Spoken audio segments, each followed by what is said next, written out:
you found from talking to marketing executives there really is such a thing as cradle-to-grave marketing. Yes. What does that mean? Well, it ostensibly means that you have a customer for life.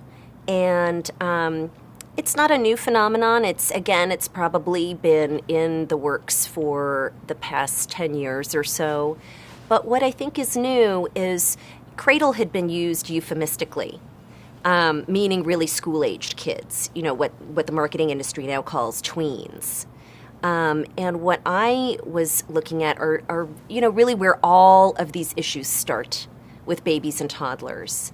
And 0 to 3-year-olds really are now considered, it's still not very sort of politically correct for any entertainment executive or marketing executive to come right out and say, yes, we market to babies, we want to keep them as customers, but they're doing it. And they'll all tell you sort of, on background, we're doing it. And the whole premise of cradle-to-grave marketing is that you can make a couple $100,000 from the same customer in his or her lifetime. One executive actually told you the moment a baby can see clearly, she becomes a consumer. Yes. Well, the minute they can, focus on, the McDonald's arches, really on the Disney Winnie the Pooh, all of these characters that are so appealing to very young children often are drawn in primary colors, have very high contrast.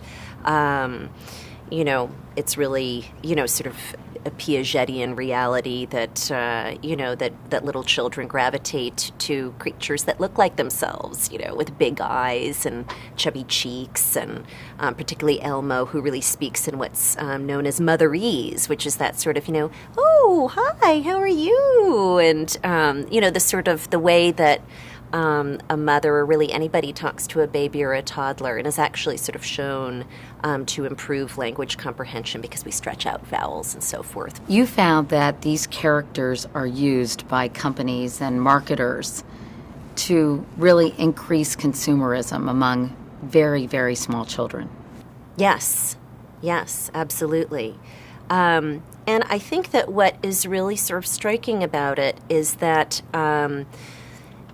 that they don't really understand the underlying narrative. One might say, but Elmo's such a great guy. And, he really, or Clifford, for example, really sort of helps kids understand how to be a better citizen and how to share and have compassion. Well, a 2.5-year-old child, first of all, isn't developmentally really able to conjure up any kind of empathy until they're, sort of past that developmental milestone, so that they're really not getting. But also, on the other hand, the cuts are too quick for them on television. That's one of the issues, is that they just don't track from one cut to the next cut to the next cut. They don't have the connective tissue to be able to bridge in between those cuts to be able to sort of understand, what one person, sort of a whole sort of narrative line. So what they're really just gravitating to is the merchandising. I mean, a case in point, I think, are the Disney princesses, that sorority of sort of brands. Andy Mooney, who's in charge of Disney Consumer Products, came over from Nike, actually, and recognized very early on in his tenure that princesses were lifestyle brands to very little girls. That the children, that toddlers and 3-year-olds might not really understand that Cinderella, for example, was an abused child who had to summon up faith and courage and make friends with sort of unlikely salt of the earth kind of characters in order to sort of prevail and survive.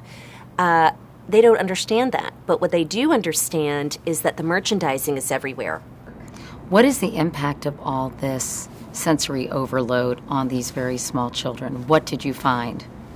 Well, one thing that I found, in terms of how babies, real babies, not toddlers, but babies process television, is that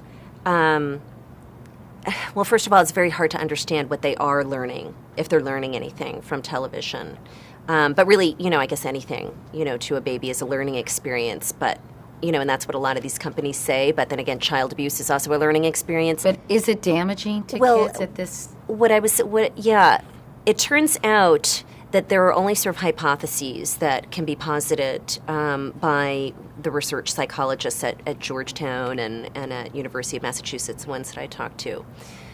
The leading hypothesis is that babies are sort of caught up in what's called an orienting reflex loop. The orienting reflex is a sort of startle reflex that we all have. When we hear a loud sound, we sort of startle. We need to sort of figure out, where it came from, if we need to fight or flight. And television is so stimulating to little babies that they startle when they see an image. They begin to sort of try to figure out how to respond to it. And then the scene changes, and they startle all over again and see how they should respond to it, and then it just changes. Particularly Baby Einstein videos, the scenes just change one right after the next, and a lot of babies will sit there just sort of watching it. And one hypothesis again is that they just can't get themselves out of this orienting reflex loop. Is that harmful? Can be great. I don't think that, there is no research right now that shows what the long-term, there's really at the ground floor of understanding what all of this sensory stimulation is doing to children. As one of the preeminent research psychologists said, we are basically running a vast and uncontrolled experiment on America's babies and toddlers. We have no idea